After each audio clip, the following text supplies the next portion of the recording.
jab is really for you to keep your opponent off from you this day and time, because it ain't going to count. It's for you to really set up your next punch and to keep your opponent at bay. So the jab is not a scoring punch, in your opinion? The jab is what? It's not a scoring punch? No, I think it is, but judges nowadays don't think it is. Okay, so so you want to take away but you scored the fight for Garcia, so you must feel the same way as the judges. That his jab didn't mean anything. I scored it based on the fact I know how the judges are going to score it. That's not how you score a fight. See, now y'all seeing it live. This is live. This is the post-fight Danny Garcia, Mauricio Herrera post-fight video, and you are live here with Carcino and the delusional president of Boxing Social and Soundcratic. Now let me give you my breakdown of why I had an 8-round support. He had an 8-4 for Danny Garcia. Let's listen to this criminal breakdown. We will be unbiased on this show, no matter how terrible this thing is going to sound. Go ahead, Sean. Alright, listen. This is how you got to look at it.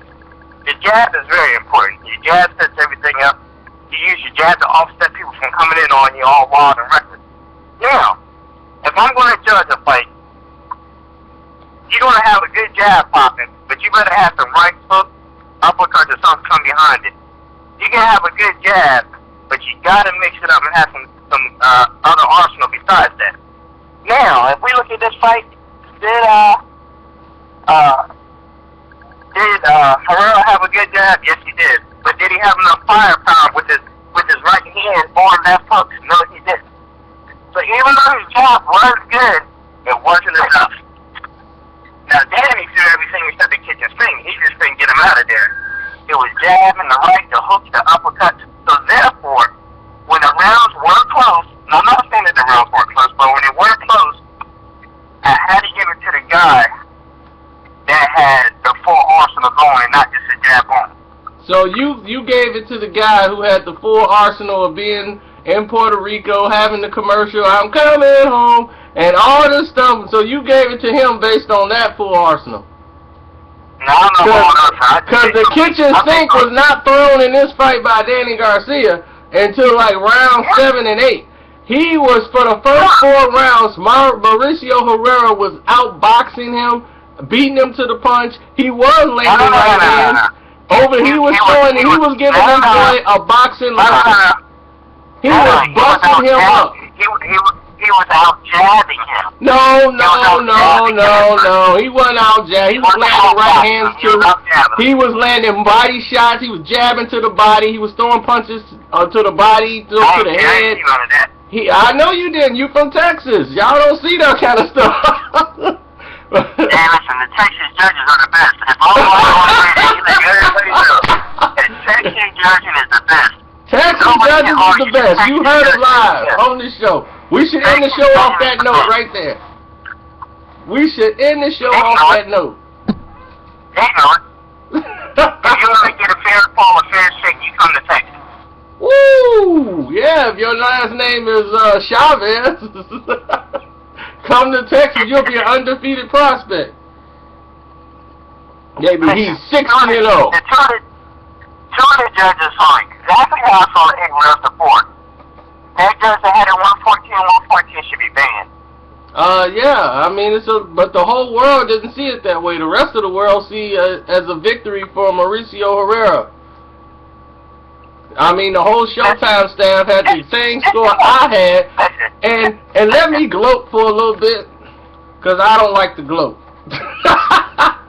I predicted this fight to the letter. I told y'all in the video, stylistically, this is a bad matchup for Danny Garcia. I told y'all that, because he does not apply pressure. You can't beat Mauricio Herrera that way. Sitting there waiting on him to make a mistake, because he's not going to make it. He's a skilled boxer. I told y'all. Then I said, when this fight is over, my last words, what I tell you, when this fight is over, y'all going to have a whole new respect for Mauricio Herrera. And I said they was going to give it unanimously to Danny Garcia Because he's in Puerto Rico and ain't no way they gonna rob him over there. Or they gonna take the belt from Danny in Puerto Rico and hand it to somebody else. Yeah. Can I tell you another reason why he lost and why he deserves to lose? What? He already had 7 losses from doing the same stupid dumb stuff. He didn't have 7 losses. He only lost 3 times. He only lost 3 times. He got 7 knockouts. So whatever it was, three losses. Those 3 losses he lost because of all the same things. Because he does the same stupid aggression with his jab. That is just not enough. No, he lost those 3 fighters because to the 3 fighters he fought, they applied pressure. Those guys were pressure fighters. They kept the pressure on him. Mike Alvarado's, the Kareem Mayfields. They put a lot of pressure on him, making him fight off the back foot. He's a small 140. That's the reason why he just can't make 135. Yeah. Now, Garcia, the only person that I think can beat Danny at 140 is Kareem Mayfield. But we'll never see that fight. Kareem Mayfield can't beat Danny Garcia. Oh my God, you done lost your mind. You don't understand. You don't understand. It's the style. He comes right full speed ahead. That's what Danny Garcia needs. He needs your aggression to work in his favor. When Herrera was making no mistakes, he couldn't capitalize. He don't know how to do that. Like Paulie said, he's a conventional boxer.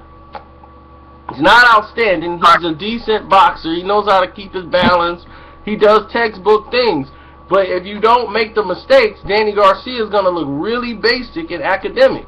And that's exactly what happened today. If you put him in the right style matchups against a Madonna or Lucas Matisse, come forward fighters, Eric Morales, who's just going to sit there now because he can't move. I mean, those are the type of fights he's going to excel in. But you put him in a fight with somebody with this kind of boxing skills, he will be exposed. And that's exactly what happened today. And the matchmakers had no idea what they were doing when they made this fight.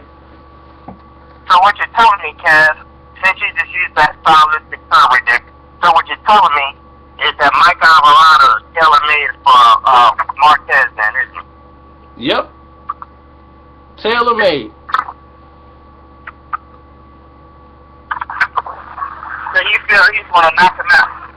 Yeah, Marquez will stop him late in the fight.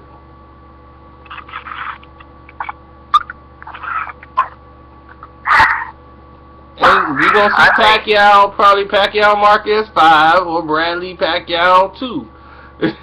I mean Bradley Pacquiao and Bradley Marquez or Bradley Marquez 2, it's all going to be a repeat. But one thing you ain't finna see is Pacquiao fighting Floyd. Man, I don't want to see none of those fights. I'm tired of seeing the same old recycled fighters over top right now. There you go. Somebody's saying they tired of it. But everybody else seems to be eating it up every time they make the fight. See? That's why you not going to get no new fights, because y'all keep eating the same soup. You ain't getting no, you be like, man, I like chicken noodle soup, but every year, I want to switch it up. Get some beef and broccoli. So what's next for Danny Garcia? Does he stay at 140? He can't make it no more. Oh yeah, we ain't talking about the other fights. Oh yeah, Deontay Wilder showed up. Malik Scott decided he wanted to go home early. He did enough work in Puerto Rico, you know, taking pictures and stuff and posting them on Facebook. So his job was done. So now he's ready to go back home to Puerto Rico, and that's it. You mean back home to California? Oh, California, Philly, whatever. Philly, stand up, baby.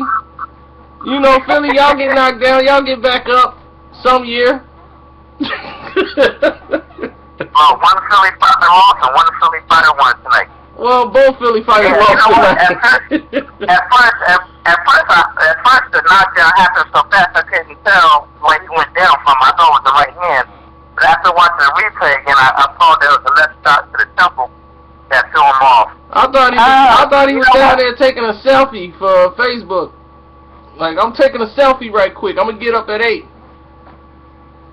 I don't know, man. It's just the way he was sitting down there. It's like, it didn't really feel like he was really trying to get up, though. Didn't really look like he, from the look of it, don't really look like he, trained.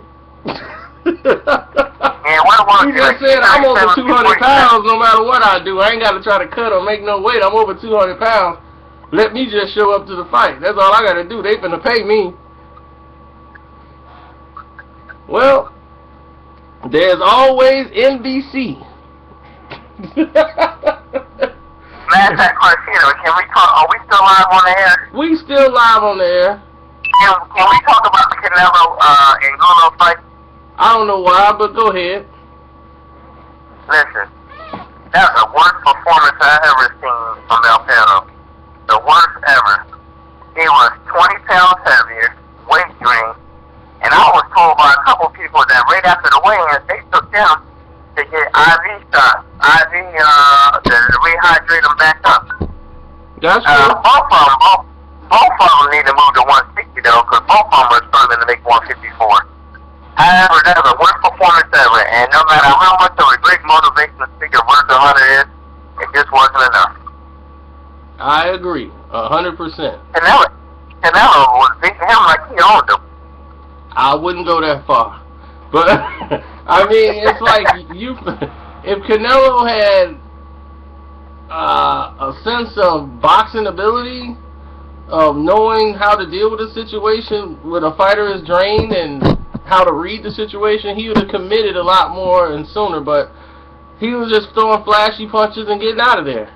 He'll throw a good body shot. He'll throw the same combination, 2, 3, then he'll just get out, take a break, pause, do whatever he wanted to because he could, because he had Herrera in front of him, and Herrera just sitting there crying, you know, and he's saying he's being robbed. Right now it's on live. They got the whatever, the epilogue or the fight. The highlight. Mm-hmm. Yeah, so that's on now. Like that's going on. I got this thing paused on Paulie, so it ain't showing the epilogue. But I'll watch it after this, and you're gonna see the clip where Angulo was talking about he got robbed. Now, so he got robbed. Yeah, then he was gonna leave the ring, then Virgil Hunter made him stay. Like, man, don't leave. No, don't do that. Don't do that to yourself. Oh my goodness. And he's like, I'm embarrassed. I'm embarrassed. No, he's the one that robbed us from that poor performance. Yeah, it was bad. I mean, it was really bad. I think he was overtrained. I would have liked to seen the same one that fought Laura, but maybe Laura's right. Laura said he beat the hell out of him and ruined him, so he's done. I know you're looking forward. I know you're looking forward to Virgil Hunter's next 2 hot rising prospects, Amir Khan and Andre Berto. Ooh, that sounds like excitement for as long as it lasts. Are you trying to tell me that Virgil can't resurrect the careers of Berto and Amir Khan? That man's not wrecking no careers. He builds careers. He's a motivational speaker. He motivates you to get in there and believe you can win, and then you walk out the ring a loser. Like, what happened? But did you feel motivated? I did feel it. I felt it too when I got cracked with that right hand. Man, look at Virgil Hunter going off on Tony Weeks. Tony Weeks is trying to do his job. Well, that's all Virgil can do. He can't see, so he don't know what happened anyway. What was it? Was it a punch? Was it a hook? He trying to get somebody to explain it to him. They stopped it after one punch. One punch. What did it look like? Was it a hook or uppercut? One uppercut, and they gonna stop this fight for one uppercut because he can't see worth a lick. I mean, they need to hold the fingers up at Virgil Hunter in the corner. How many fingers I'm holding up? You let me know, Virgil, because I don't think you can see. He still think Amir Khan tripped in there with Diaz. He tripped him. He tripped him. He leg whipped him. I'm like, leg whipped him? What are you talking about? He whipped the left hook to his jaw, and he hit the canvas. So, Kev, what about this? Let's look at Angulo's sparring. He sparred Berto, which is really a 147 pounder. He sparred Amir Khan, which is really 140-pounder. And then he sparred Andre Ward, which is like a light heavyweight. I don't think he sparred nobody 154, 160, what he needed to be sparring. That's a good point. Who did Angulo spar with Angulo? Angulo spar with to get him prepared for Canelo. That was in the weight class. It was Birdo, Khan, and Andre Ward. Those are the only three that sparred. Well, maybe Andre Ward was to make up for Canelo, you know? Who knows? Yeah, but they play completely different. Yep. So on that note, we're going to end this one here, and then we're going to sign off telling everybody out there Carcino was right, and now you listen to him for everything that you do, all your videos, all your gambling picks. Bet it all on whatever I say, and you'll be a millionaire. I'm out. Any last words from you, Sean, before we get out of here? Remember, go to boxingsolutions.com, the #1 boxing website in the world.